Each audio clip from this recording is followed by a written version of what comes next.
The first thing you'll want to do is remove your engine cover. This simply pops off in 4 different places with ball joints. So pulling slightly up, it'll come away. As you can see on this particular vehicle, we have the tuning box already installed.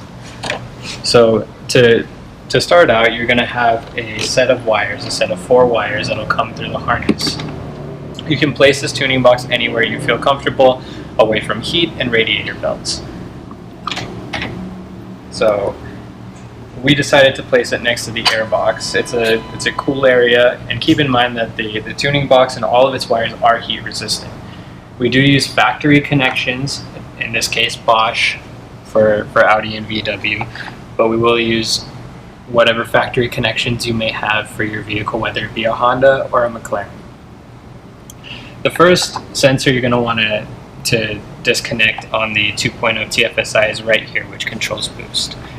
Simply unclick the gray tab and slide the sensor out. This may take some force. Don't be alarmed by any means. At that point, you're just going to want to connect the loop into the tuning box and the tuning box loop back into the factory setting. You'll know that this is in when you hear a click on the sensor, which then you can close the gray tab. Repeat this process for sensor 2, which is placed back here, and its loop, and sensor 3, which is accessible under the car. The last thing you'll need to do is connect the tuning box to the battery itself. In the case of the 2.0, this is quite easy. You'll just lift on the battery cover, exposing the battery, unscrew point A and point B. Make sure to never disconnect your battery though. From there, you'll insert lead, the positive lead and the negative lead. Then tightening down each nut, you'll be done. You'll replace the plastic cover,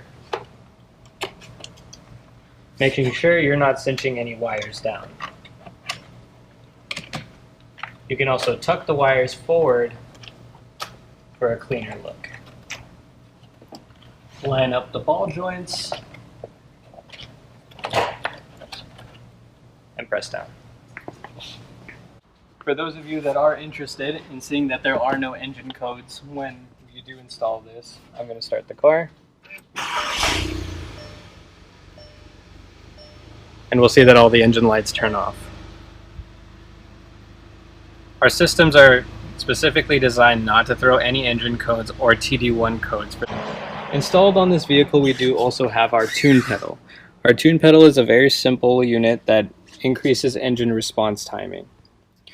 This only hooks up to one area behind your gas pedal. You will need to remove one sensor, and from there you can just complete the loop just like we did for the rest of the tuning box. The tune pedal works in a way that will not only increase your gas mileage, but also increase your engine response and acceleration times. The tune pedal has 3 different modes with 3 different personal settings. The first one is Sport Plus, which you can see that we have it in here, all the way forward, which means we want the most engine response. The second is Sport. This generally acts like a sport button in your vehicle, which you can also set the curves for. The third is a very important mode, which is Eco. If you're taking a long drive, this can increase your gas mileage by 10 to 15% depending on your driving habits.